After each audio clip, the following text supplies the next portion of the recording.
In this video we're going to be looking at overtaking a cyclist. As you can see, there's a cyclist up ahead here. You now need to stay a safe distance behind before you overtake. What I need to make sure is that I'm about 1.5 meters away from him and I'm overtaking the cyclist safely. Was machst du denn?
Wahrscheinlich ist es ein BMW-Fahrer.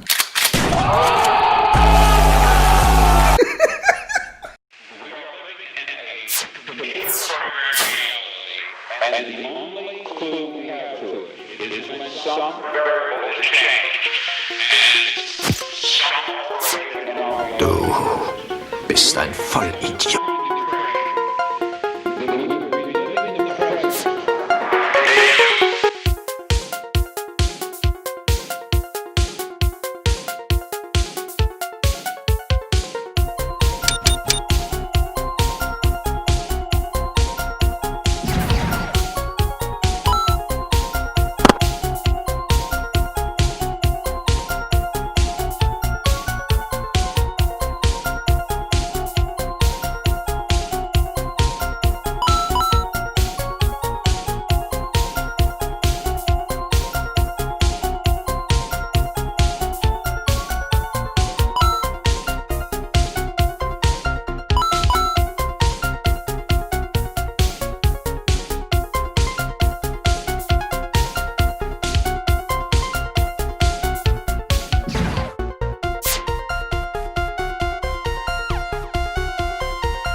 Stop it. Get some help. Okay.